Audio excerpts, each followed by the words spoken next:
Hello বন্ধুরা, আসসালামু আলাইকুম। আশা করি সবাই ভালো আছেন এবং সুস্থ আছেন। তো আমি আজকে আপনাদের সাথে যে প্রোডাক্টের রিভিউ নিয়ে আসলাম এটি হলো গ্যাপ কোল্ড-টি ক্যাপসুল। এটি হচ্ছে এন্টারিক কোটেড ক্যাপসুল। এটির মূল উপাদান হচ্ছে ওমিপ্রাজল 40 mg। এটি হলো ইউরো ফার্মা লিমিটেডের একটি পণ্য। এটির ইউনিট প্রাইস 9 টাকা করে, স্ট্রিপ প্রাইস হচ্ছে 90 টাকা। এটির নির্দেশনা হলো ওমিপ্রাজল গ্যাস্ট্রিক আলসার ও ডিউডেনাল আলসার এবং নন স্টেরয়েডাল প্রদাহ বিরোধী ঔষধ ব্যবহারজনিত গ্যাস্ট্রিক আলসার ও ডিউডেনাল আলসার এবং পূর্বে গ্যাস্ট্রিক আলসার ও ডিউডেনাল আলসার হয়েছে এমন রোগীদের ক্ষেত্রে এটি ব্যবহার্য ও প্রতিষেধক হিসেবে গ্যাস্ট্রো ইসোফেজিয়াল রিফ্লাক্স ডিজিজের স্বল্প ও দীর্ঘমেয়াদী চিকিৎসায় এবং গ্যাস্ট্রিক অ্যাসিডজনিত ডিসপেপসিয়ায়, মারাত্মক রিফ্লাক্স ইসোফেগাইটিস জনিত আলসারে ও অ্যানেস্থেসিয়াকে অ্যাসিড নিঃসরণ করে।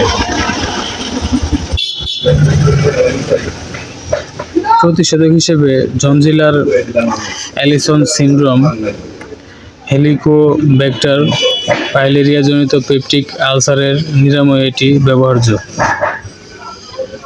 তো এটির ফার্মাকোলজি এর বিষয়ে যদি আপনাদেরকে বলি, ওমিপ্রাজল একটি প্রতিস্থাপিত বেনজিমিডাজল জাতীয় ঔষধ যা গ্যাস্ট্রিক অ্যাসিড নিঃসরণে প্রতিবন্ধক হিসেবে কাজ করে। এটি গ্যাস্ট্রিক প্যারাইটাল কোষের hydrogen potassium adenosine triphosphatase enzyme system H+K+কে বাধা দিয়ে গ্যাস্ট্রিক অ্যাসিড নিঃসরণে প্রতিবন্ধকতার সৃষ্টি করে। মুখে সেবনের পর ওমিপ্রাজলের অ্যাসিড নিঃসরণ বিরোধী কার্যক্রম 1 ঘন্টার মধ্যে শুরু হয়, যা 2 ঘন্টায় সর্বোচ্চ মাত্রায় পৌঁছে এবং 72 ঘন্টা পর্যন্ত বিরাজ করে। যখন এটি সেবন করা বন্ধ হয় তখন অ্যাসিড নিঃসরণ প্রক্রিয়া 3 থেকে 5 দিনের মধ্যে পূর্বের অবস্থায় ফিরে আসে। তো আমি এখন আপনাদেরকে জানাবো এটির মাত্রা ও সেবনবিধি।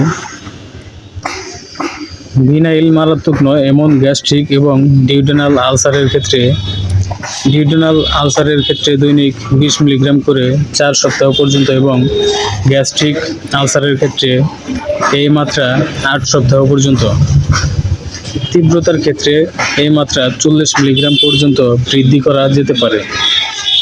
ডিউডেনাল আলসারের ক্ষেত্রে মেইনটেন্সের ডোজ দৈনিক 20 মিলিগ্রাম এবং ডিউডেনাল আলসারের পূর্ণ আক্রমণ রোধে দৈনিক মাত্রা 10 থেকে 20 মিলিগ্রাম। নন স্টেরয়েডাল প্রদাহ বিরোধী ঔষধ ব্যবহারজনিত গ্যাস্ট্রিক আলসার ও ডিউডেনাল আলসারের ক্ষেত্রে এটি দৈনিক 20 মিলিগ্রাম করে 4 সপ্তাহ পর্যন্ত, পুরোপুরি নিরাময় না হলে আরও 4 সপ্তাহ পর্যন্ত সেবন করতে হবে। নন স্টেরয়েডাল প্রদাহ বিরোধী ঔষধ ব্যবহারে গ্যাস্ট্রিক আলসার ও ডিউডেনাল আলসার হওয়ার ঝুঁকি আছে এমন রোগীদের ক্ষেত্রে দৈনিক মাত্রা 20 মিলিগ্রাম প্রতিষেধক হিসেবে। গ্যাস্ট্রোইসোফাগাল রিফ্লাক্স ডিজিজের ক্ষেত্রে দৈনিক 20 মিলিগ্রাম করে 4 সপ্তাহ পর্যন্ত, পুরোপুরি নিরাময় না হলে আরও 4 থেকে 8 সপ্তাহ সেবন করতে হবে। অন্য ওষুধ দ্বারা নিরাময় হয় না এমন ক্ষেত্রে দৈনিক 40 মিলিগ্রাম করে 8 সপ্তাহ পর্যন্ত সেবন করতে হবে। মেইনটেন্স ডোজ দৈনিক 20 মিলিগ্রাম।